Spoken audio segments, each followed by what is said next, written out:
저는 앞으로 한 몇 주 동안 신앙의 여정이라는 주제로 말씀을 나누려고 합니다. 신앙의 출발은 무엇이며 신앙생활이 무엇이고 신앙생활하면서 우리가 바꿀 것이 무엇이고 배울 것이 무엇인가, 이런 관점을 가지고, 좀 넓은 관점을 가지고 한 6주, 7주 정도 말씀을 살펴보면서 은혜를 나누려고 합니다. 오늘은 그 시간으로, 첫 시간으로 만남이란 관점에서 한번 말씀을 나누려고 합니다. 여러분, 만남이란 단어 어떻습니까? 이 만남이란 단어에는 중립적입니다. 만남이란 단어 앞에 어떤 형용사가 붙느냐에 따라서 긍정적일 수도 있고 부정적일 수도 있습니다.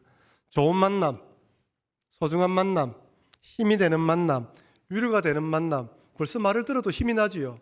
이런 만남은 소망이 있습니다. 힘이 납니다. 낙심되고 어려울 때 우리를 일으켜 세워줍니다. 이런 만남들은 우리 많이 가져야 됩니다.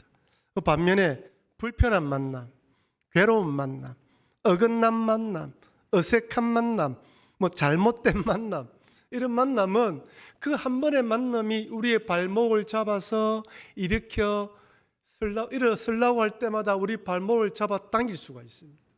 그래서 만남이 참 중요한 것이죠. 좋은 만남을 만나는 것이 참 중요합니다.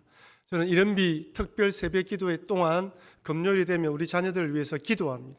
빠지지 않고 기도하는 내용이 있습니다. 하나님, 우리 자녀들이 믿음의 좋은 친구 만나게 해주십시오.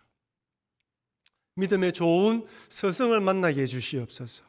믿음의 좋은 배우자를 만나게 해주시옵소서. 여러분 자녀들에 대한 기도 제목이 이런 것이죠. 우리가 땅에 살아가면서 이런 좋은 만남이 꼭 필요하다는 것은 우리는 알 수 있습니다. 정채봉 시인이 만남이란 시를 지었습니다. 한번 보십시오. 가장 잘못된 만남은 생선과 같은 만남입니다. 만날수록 비린내가 묻어나니까. 가장 조심해야 할 만남은 꽃송이 같은 만남입니다. 피어 있을 때는 환호하다가 시들면 버리니까. 느낌이 오시죠? 한번 잠시 만남 좋았는데. 가장 비참한 만남은 건전지와 같은 만남입니다. 힘이 있을 때는 간수하고 힘이 달아 없어질 때는 던져버리니까. 참, 이런 건전지 같은 만남은 있으면 안 됩니다. 도구로 사용하는 것이죠. 가장 시간이 아까운 만남은 지우기 같은 만남입니다. 금방의 만남이 순식간에 지워져 버리니까. 가장 아름다운 만남은 손수건 같은 만남입니다. 힘이 들 때는 땀을 닦아주고 슬플 때는 눈물을 닦아주니까. 참 다양한 만남을, 참 일상의 소재를 가지고 참 표현을 잘한 것 같습니다. 우리 인생에 이런 손수건 같은 만남이 많다면 얼마나 좋을까요? 힘이 들 때 땀을 닦아주고 눈물이 날 때 눈물을 닦아주는 만남, 위로해주고 격려해주는 만남. 우리 서로가 그런 만남으로, 우리 서로가 그런 공동체로 세워가시길 바랍니다. 근데 여러분, 이런 좋은 만남을 위해서 기도하지만 더 중요한 건 무엇입니까? 하나님과의 만남이에요. 근데 참 특이한 것은 하나님과의 만남 앞에는 부정적인 단어가 들어가지 않아요. 잘못된 만남입니까? 불행한 만남입니까? 하나님과의 만남은 항상 긍정적인, 인생을 변하는 만남이고 내 삶을 새롭게 하는 만남이고 새 힘을 주시는 만남이고 능력을 공급하는 만남이에요. 여러분, 아무리 좋은 만남을 만나도 하나님과의 만남을 가지지 못한다면 그 인생은 성공한 인생이 아닙니다. 어떤 만남보다 하나님과의 올바른 만남이 있어야 됩니다. 우리가 사람들에게 예수님 믿으세요, 예수님 믿으면 복 받습니다 라고 전하지만 예수님을 만나고 하나님 만나면 인생이 변한다는 것을 알기 때문입니다. 우리는 그런 경험을 해본 사람들입니다. 때로는 우리 손을 뿌리칩니다. 아이고, 니나 잘 믿어라, 니나 잘하세요 라고 지나갑니다. 우리가 상처받지 않는 이유는 무엇입니까? 몰라서 그렇지. 그들도 하나님 만나면 우리처럼 이렇게 될 것이다라는 확신이 있기 때문입니다. 오늘 예배에 참석하신 분들 가운데에 우리 모든 분들이 이렇게 하나님을 만남으로 변화를 경험한 자들입니다. 여러분, 우리가 인격적으로 하나님 만났을 때를 한번 생각해 보십시오. 어떠했습니까? 세상이 달라 보이지 않습니까? 스쳐 지나가던 일상이, 모든 것들이 아름다워 보이지 않습니까? 여러분, 그냥 지나갔던 나무, 꽃, 하늘, 구름, 집, 사람 다 새롭게 보입니다. 변한 게 아무것도 없어요. 일상의 사람이에요. 내 눈이 달라집니다. 팀 켈러 목사님이 쓴 답이 되는 기독교라는 책에서 하나님의 만남을 충만함으로 표현하면서 이렇게 묘사했습니다. 잘 들어보십시오. 어떤 사람은 이것을 체험했을 때 삶의 물리적 건강과 재물과 자유만 있는 것이 아니라, 즉 눈에 보이는 것들만 있는 것이 아니라 그 이상이 있음을 알아차린다. 일상 너머의 어떤 깊이와 경의와 모종의 신적 존재가 있다. 그 앞에서 당신이 아주 작고 보잘것없게 느껴질 수 있으나 동시에 희망이 차오르고 평소 염려하던 일도 걱정이 안 된다. 너무 맞는 말이지 않습니까? 하나님 만나는 경험은 인생을 바꾸어 놓습니다. 이 땅에 고정되어 있는 시선을 어디로요? 하나님께로, 하나님으로 고정시킵니다. 죽을 것 같은 답답한 문제가 있음에도 걱정이 되지 않은 신비한 경험을 하게 됩니다. 분명히 문제가 많아요. 그런데 겁이 없어지고 담담이 생기는 것이죠. 세상이 달라져 보입니다. 이런 하나님과의 만남은 그 어떤 만남, 어떤 경험과 비교할 수 없습니다. 여러분, 신앙은 이런 하나님과의 만남으로부터 시작됩니다. 개인적으로 하나님을 인격적으로 만날 때 신앙은 시작되는 것이죠. 아무리 오랫동안 교회를 다녀도 내가 하나님을 만나지 않으면 신앙은 시작된 것이 아닙니다. 오늘 본문을 보면 환상 가운데 하나님 만난 이사야를 보게 됩니다. 이사야 6장 1절에 3절입니다. 우시야 왕이 죽던 해에 내가 본즉 주께서 높이 들린 보좌에 앉으셨는데 그의 옷자락은 성전에 가득하였고 스랍들이 모시고 섰는데 각기 6날개가 있어 그 둘로는 자기 얼굴을 가리었고 그 둘로는 자기의 발을 가리었고 그 둘로는 날며 서로 불러 이르되 거룩하다 거룩하다 거룩하다 만군의 여호와여 그의 영광이 온 땅에 충만하도다 하더라. 이사야는 여호와는 구원이라는 뜻을, 이름의 뜻을 가지고 예수님이 오시기 전 대략 800년 전 사람입니다.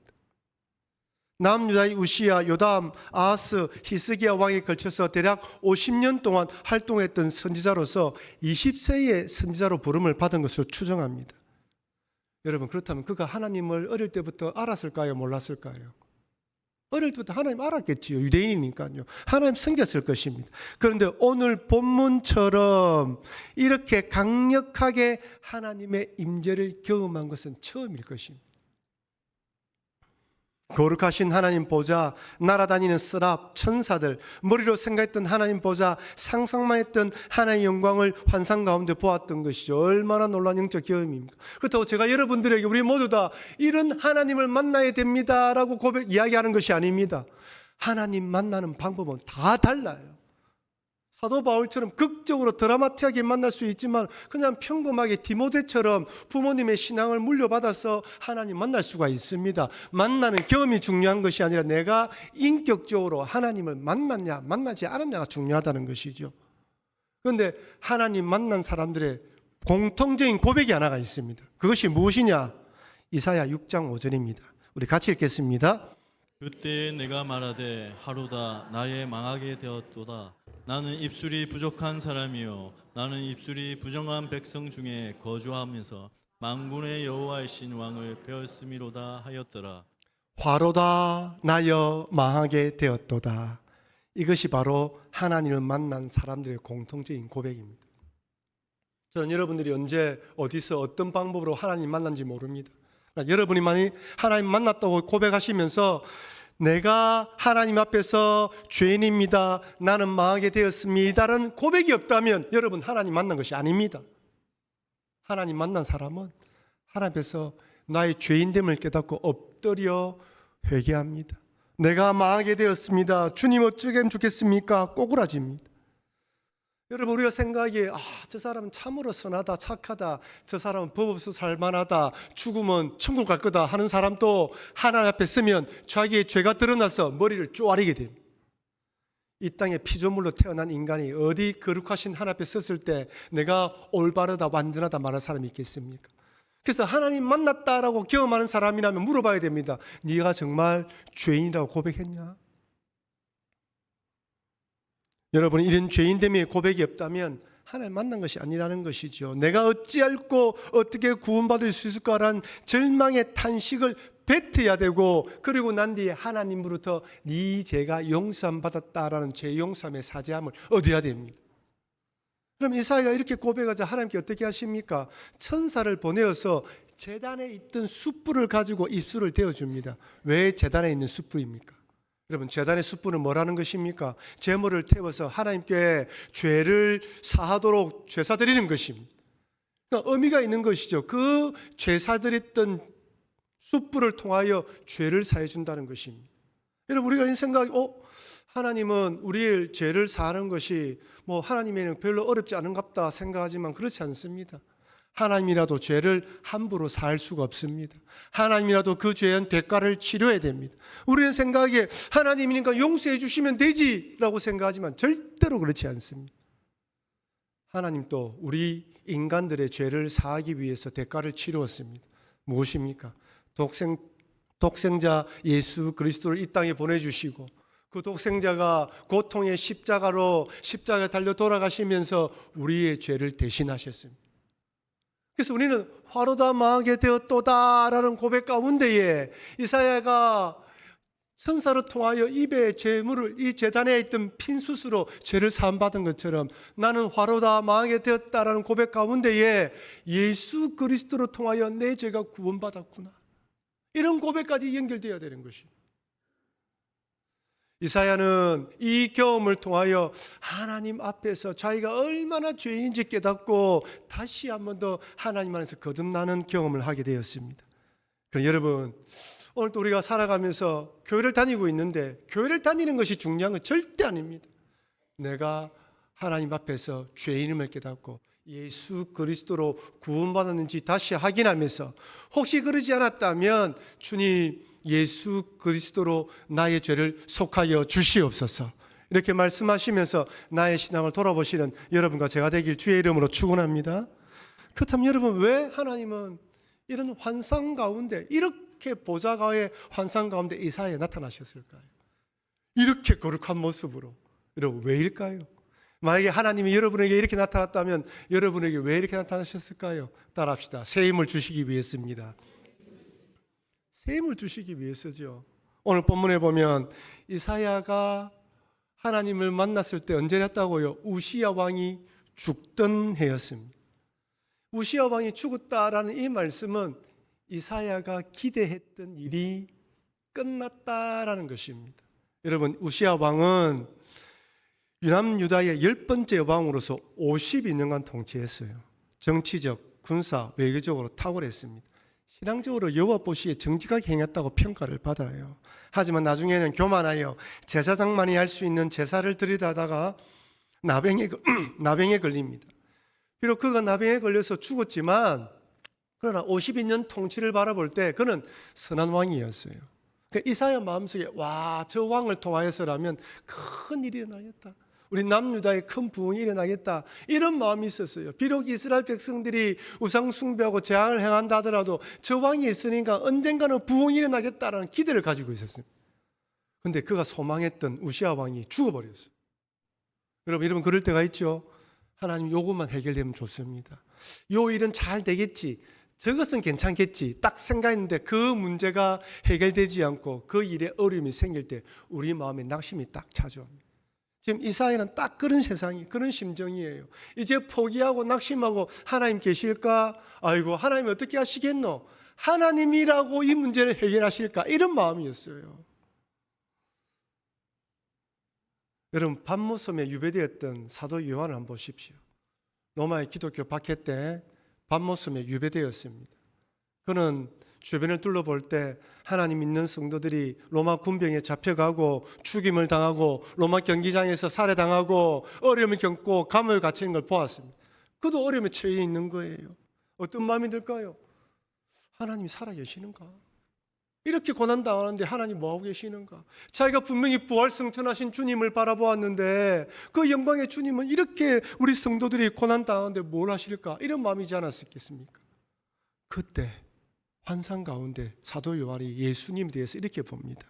여러분 중요한 말씀이죠. 우리 요한계시록 1장 13절에서 16절 말씀을 같이 읽어보도록 하겠습니다.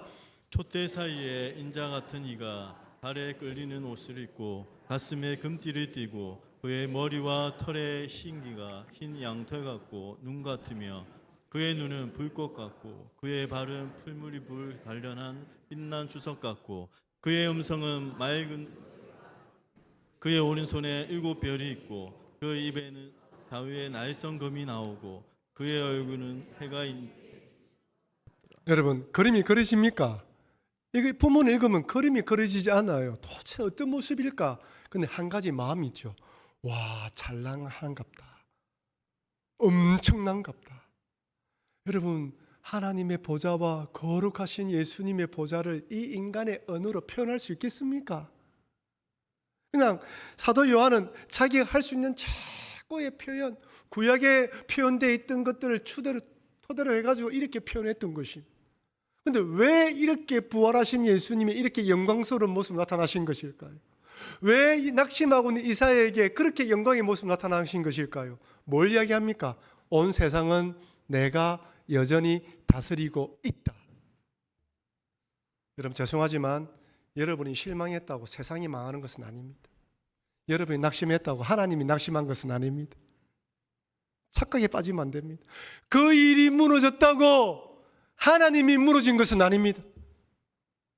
하나님은 이사야에게, 사도 요한에게 비록 핍박과 어려움과 힘듦이 있지만 여전히 나는 세상을 통치하고 거룩한 보좌 위에서 온 땅을 다스리고 있다. 네가 믿으라는 것입니다. 여러분 신앙생활 하다 보면요 얼마나 낙심된 일이 많은지 몰라요. 그 사람 때문에 실망하고 저 일 때문에 괴로워하고 어려운 일이 해결되지 않아서 속상할 때가 얼마나 많은지 몰라요. 그때 우리는 기도해야 됩니다. 이사야 선지자처럼 사도 요한처럼 힘들 때 주님, 이사야가 보았던 거룩한 하나님, 사도 요한이 보았던 거룩한 주님, 나도 만나게 하여 주시옵소서. 여러분 제가 여러분들에게 그런 주님, 사도 요한이 이사야가 만났던 그런 주님을 만나자는 것이 아닙니다. 하나님 말씀 가운데 찾아와 주시고 기도하는 가운데 하나님 마음에 와닿게 하여 주시옵소서. 하나님은 다양한 방법으로 찾아오십니다. 여러분 어떻습니까? 뜨겁게 기도할 때 마음속에 응답되었다는 확신이 있으면 얼마나 기쁜지 몰라요. 말씀을 듣는데 그날따라 그 말씀이 귀에 속속 들어올 때 어떤 마음이 듭니까? 하나님이 내 마음을 위로하시네. 우리는 그때 그렇게 간절히 기도해야 됩니다. 주님, 나는 낙심됩니다. 힘이 듭니다. 어렵습니다. 주님 도와주시옵소서. 이렇게 힘들 때 찾아오셔서 힘을 주시는 분이 주님이십니다. 그럼 두 번째로 왜 또 이렇게 어려울 때 찾아오셨을까요? 사명을 주시기 위해서입니다. 이사야가 사역할 당시 이스라엘 백성들의 신앙이 좋을 때가 아닙니다. 온 백성들이 하나님을 잘 섬긴 것이 아니에요. 그렇다고 예배를 안 드렸다는 것이 아닙니다. 매 안식일마다 제사 드리고 예배를 드렸습니다. 딱 주일 되면 예배 날 되면 봉투에 11조를 넣고 우리처럼 주일날 되면요 봉투에 11조를 넣고 감사헌금 넣고 주일헌금 넣고 목적 헌금을 드리면서 다 예배 드렸어요. 빠지는 일이 없습니다. 유대인들은 철저하게 예배 드렸습니다. 그리고 난 뒤에 집에 가면 우상을 숭배합니다. 하늘의 태양신을 섬기고 가나안 땅의 신들을 섬기면서 세상 사람들 똑같이 살아갑니다. 안식일날 제단에서 예배 드릴 때만 유대인이지 세상 사람 똑같은 거예요. 이런 세상 가운데에 하나님은 이사야를 파송해서 하나님 말씀을 전하려고 합니다. 하나님이 다른 선지자를 통하여 회개하고 돌아오라고 말씀을 전했습니다. 그런데 이스라엘 백성들의 마음이 강파하고 딱딱하고 굳어져서 돌처럼 굳어서 듣지 않았어요. 그래서 또다시 이번에 이사야를 보내려고 합니다. 그런데 하나님 이사야를 보내서 이렇게 이야기를 해요. 이사야 6장 9절 말씀 우리 같이 한번 소리내어서 읽어보겠습니다. 여호와께서 이르시되 가서 이 백성에게 이르기를 너희가 듣기는 들어도 깨닫지 못할 것이요 보기는 보아도 알지 못하리라 하여. 이게 말씀이 힘들어요. 이사야를 보내서 이사야 네가 말씀 전하면 기적이 일어나고 사람들이 변화되어지고 아멘하고 눈물을 흘린다. 너 가라. 이러면 신이 날 겁니다. 근데 무슨 말입니까? 들어도 깨닫지 못하고 보긴 보아도 알지 못한다. 무슨 말이에요? 자, 질문 드립니다. 첫 번째, 말씀이 너무 너무 어려워서 깨닫지 못한다는 말입니까? 두 번째, 말씀을 들어도 순종하지 않는다는 말입니까? 순종하지 않는다는 말이에요. 여러분, 죄송하지만 강당에 선포되는 말씀은 어려운 말씀이 없습니다. 저는 어려운 단어를 쓰지 않아요. 쉬운 단어들로 열거합니다. 우리의 마음이 받아들일 준비가 되지 않고 안 받아들이면 튕겨나오는 거예요. 지금 이사야에게 말합니다. 너 가서 말할 건데 그 백성들이 듣지 않을 거야 라고 이야기하고 있습니다. 이사야에게 왜 이야기합니까? 그럼에도 낙심하지 마라. 네 사역을 감당해라. 너에게 준 사역을 감당해라. 왜? 네 뒤에 하나님이 있으니까. 여러분, 우리가 때로는 교회에서 사역하다 보면 낙심할 때가 많아요. 교회에서는요, 좀 죄송하지만 세상에서는 잘하면 뭡니까? 보너스도 받고 경력금도 받고 하는데 교회에서는 그런 것이 많이 없습니다. 오히려 욕 들어물 때가 많아요. 그래서 마음속에 교회에서 봉사할 때는 욕 들어물 때가 많다. 내가 그 자리에 없으면 괜찮은데 그 자리이기 때문에 힘들 때가 많아요. 열심히 오래 일하고 했음에도 불구하고 인정해 주지 않을 때가 많습니다. 목사는 강당에서 더 희생하고 양보하고 네가 잘못했다 이야기하고 이래야 이야기를 합니다. 속마음 몰라줄 때 많아요. 어떤 분이 말하기를 그때 교사를 안 해야 되는데 10년째 지금 빠져나가지 못하고 있습니다. 그때 주차장에 딱 붙잡히는 바람에 지금 20년째 봉사하고 있습니다. 하나님 말씀하십니다. 힘들고 어려운 거 한다. 그런데 내가 너를 파송했다. 힘내도 힘들어도 그것을 이겨내라. 어렵더라도 이겨내라는 것입니다. 두 번째, 또 마음이 들어요. 아니 하나님, 저렇게 안 듣는데 그렇게 보낼 필요가 있습니까? 그렇죠. 안 듣는데 보낼 필요가 있습니까? 여러분, 저도 목사지만 인간이잖아요. 설교 딱 하면요, 어떤 분이 듣고 있고 안 듣고 다 파악이 돼요. 학교 선생님이 앞에서 딱 보면 애들이 하는 거 다 하는 것처럼 그런 마음이 싹 들어옵니다. 때로는 예배 드릴 때 분위기가 싹 안길 때가 있고요, 때로는 튕겨나갈 때가 있어요. 그런데 지금 이사야는 네가 전하면 안 들을 거다 이야기를 해요. 그러면 안 듣는 백성들이 왜 보냅니까? 하나님이 사랑하기 때문이에요. 지금은 안 듣는다 하더라도 언젠가는 들을 수 있다는 것이에요. 이스라엘 백성이 결국 어떻게 됩니까? 그렇게 말씀 안 들어서 바벨론으로 망하고 포로로 잡혀갑니다. 포로로 잡혀가서 뭘 깨닫습니까? 그때 하나님께 예배드리는 것이 은혜였구나. 아이고, 하나님 예배드리는 거 은혜였구나 깨달으면서 하나님 용서해 주십시오. 돌아가면 예배드리겠습니다 라고 회개하지 않습니까? 하나님은 이스라엘 백성들이 지금은 듣지 않는다 할지라도 그때 때가 되면 돌이킬 것을 생각하고 계속해서 말씀을 전하게 하신 것입니다.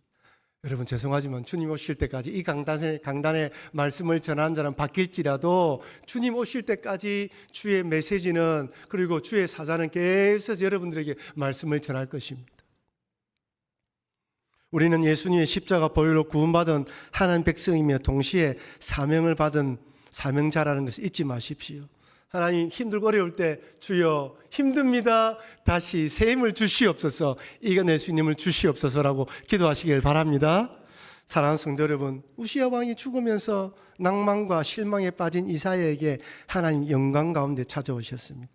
하나님 영광의 보좌의 환상을 본 이사야는 자신이 얼마나 큰 죄인인가를 깨달았습니다. 그때 그 자를 세를 사해 주시고 새 힘을 주시며 또한 사명을 주셨습니다. 그때 이사야가 나를 보내주십시오라고 힘을 얻고 나아가는 것을 발견하게 됩니다. 그러니 여러분, 신앙의 시작은 나의 죄를 발견하는 것이고 또한 그 주님을 계속해서 만남으로 새 힘을 얻는 것이라는 걸 잊지 마시길 바랍니다. 아울러 또한 사명을 주시고 그 사명을 감당하도록 찾아오신다는 걸 잊지 마시고, 힘들고 어려울 때마다 그만두겠다라고 하지 마시고 오직 더 주님을 바라봄으로 주님을 통해 새 힘을 얻으심으로 사명을 잘 감당하시는 여러분과 제가 되길 주의 이름으로 축원합니다. 우리 받은 말씀을 기억하며 하나님, 그렇게 살아가겠습니다, 이런 마음으로 살아가겠습니다 한번 기도하기 원합니다. 하나님, 혹시 여러분들 중에 아직 하나님을 만나서 내가 죄인임을 깨닫지 못한 분이 있다면 이 시간에 주님, 나도 얼마나 큰 죄인인지 하나님 만남으로 깨닫게 하여 주시옵소서. 기도하시고 힘이 빠지고 낙심이 된 분이 있다면 주님 나를 찾아봐 주십시오. 또한 사명 가운데 힘들어하는 분이 있다면 사명을 잘 감당할 수 있도록 찾아봐 주십시오. 이런 마음으로 다 같이 한번 통성으로 기도하도록 하겠습니다.